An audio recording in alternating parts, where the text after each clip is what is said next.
Come on, Barbie, let's go party. It's the pink invasion, so let's find out if life in plastic is fantastic. After Barbie suffers a crisis, it leads her to question her world and her existence. I was not prepared for this movie at all. I'm really glad about that too. I saw one trailer and basically didn't know much. And whoa, what a surprise with the story. Margot Robbie as the lead Barbie, she is stunning and wonderful. And her commitment to portraying the doll, I found amazing. When she descends from her house or travels down her slide, even smiling and waving at everybody, she maintains this stiff but friendly smile and pretty much never blinks. Now, throughout the course of the movie, she blinks like any normal person, so she doesn't come across like a psychopath. But in Barbie Land, she retains a lot of doll-like mannerisms that really work to sell the performance and her character. But she's also way more than just a doll. Robbie showcases this huge range of emotions that are both heartfelt and touching. And when she experiences deep feelings, I felt them too. Her performance transcended the screen and then delivered the emotions to us as the audience.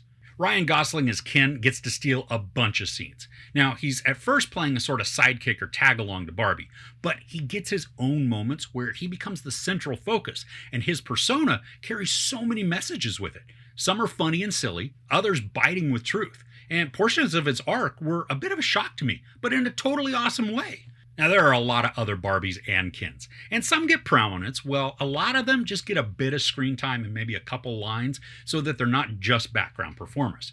Issa Rae, Simu Liu, Neff, Alexandra Shipp, Mackey, Kate McKinnon, Schuti Gatwa, and Kingsley Ben-Adir, and then there are so many more. The story starts out fairly simply, with Barbie experiencing a crisis of sorts, and then that leads her to travel to the real world in search of a fix. Now, Ken tags along and they have an adventure, which then begins to have unforeseen ramifications for all of the Barbies and Kens. Okay, so first, the sets are wonderful. It was reported that there was a worldwide shortage of pink paint because of this production, and it's really easy to see why. I mean, Barbie Land is expertly crafted to be this convincing mixture of reality and fantasy. Now, like the beach. It's not really a beach, but instead it's just mounded plastic with texture to look like sand. And the homes, they're all without walls, just like a real Barbie dream house would be. I mean, it's fantastical, and it creates a fun and vibrant make-believe reality for the Barbies. And because it's real to them, it is real. And then when Barbie travels to our world, the real world, it really reminded me of Elf when Buddy travels to New York to find his dad. I mean, we watch Barbie and Ken travel through multiple landscapes and terrains, each with coordinating outfits and motifs. It really added to the visual awesomeness and then just general fun of the scene. And it's totally fake looking, and it's absolutely meant to be that way. And I love that the film isn't trying to trick us into thinking that Barbie's world is fully real and functional, and then the sets totally reflect that fakeness. Now, there are a lot of different emotions that course through this narrative. There's a bunch of humor, and many times I laughed out loud at either the ridiculousness of something or because of the scathing truth that's delivered. But then there are some gut punch moments, and even a few key scenes that almost make you want to stand up and applaud right in the middle of the scene because the dialogue and the emotion are so poignant and right on target. Now, you may be aware that this has a pretty large social commentary woven through it, but it may not be exactly what you think it is. There's an arc that addresses stereotypes and job functions, even archaic roles, and there's a lot to do with self-worth and self-confidence. I mean, it's a huge and a powerful one, too. And then there's also an arc that addresses the bro culture. I found that one absolutely hilarious. And really, the funny thing is that this isn't an all men bad, only woman good type of narrative, but it also doesn't shy away from addressing the flaws and inherent dangers of an overarching patriarchy. There are a couple of times in the commentary addressing different areas that they could feel a tiny bit preachy, but they also are spot on, and sometimes really it needs to be pointed and overt so that those in the cheap seats, they also can hear it. Now, I love how often the movie was subverting expectations. I mean, yeah, I did expect this to be a little funny and even silly, but I wasn't expecting the level of depth to the message that it really contains.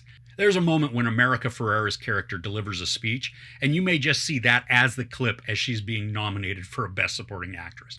I mean, my jaw was hanging open at the passion and veracity that she was delivering it.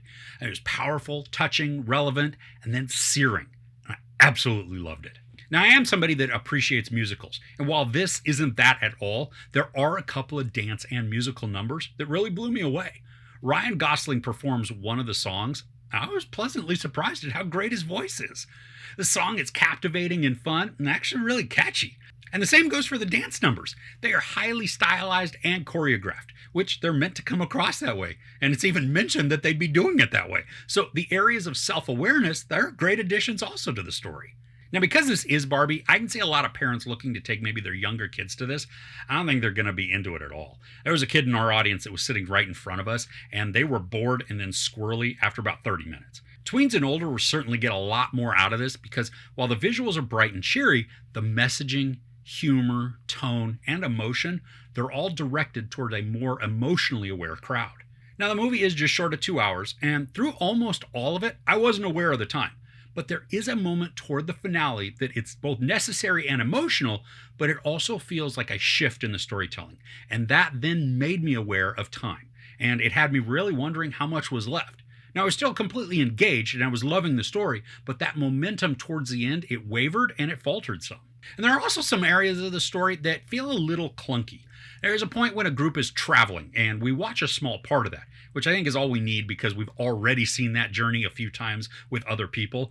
But then the scene shifts and occurs over the course of a full day or maybe even two. And that group that was traveling, they feel lost or forgotten in the story. And then they show up abruptly and also a bit clumsily. Some of the transitions too between scenes, they're just a bit smashed up or abrupt. But really, all of these minor issues, they didn't ruin the storytelling or even the experience for me. I mean, they're just some areas that could have benefit from some adjustment. I think if you're looking for a fun time at the movies with an excellent cast and an even better story, Barbie more than delivers. We're given laughs, tears, painful moments, relevant social commentary, and then a heartfelt narrative that's going to resonate with so many people. I absolutely adored it, and I can certainly see this one becoming one of those that I watch repeatedly. Overall, Barbie transcends the make-believe world to craft a narrative relevant to today while not losing sight of the simplicity and pureness of a toy. Margot Robbie and Ryan Gosling are absolute standouts, embracing their roles with abandon and passion to create wonderfully relatable, flawed characters in pursuit of meaning. The social commentary can be overt and even a little preachy at times, and there are some moments of clunkiness, but on the whole, this is an excellent escape, while also providing encouragement and strength to viewers. There's no sex or nudity, a little profanity, and then a lot of comical violence. I give Barbie 4.5 out of 5 couches. So have you been looking forward to this one? If you've seen it, I'd love to hear your thoughts in the comments below. If you enjoyed this review, please give it a like. Also, don't forget to share and subscribe. I'm Chris. This is Movies and Munchies. Thanks for couching with me.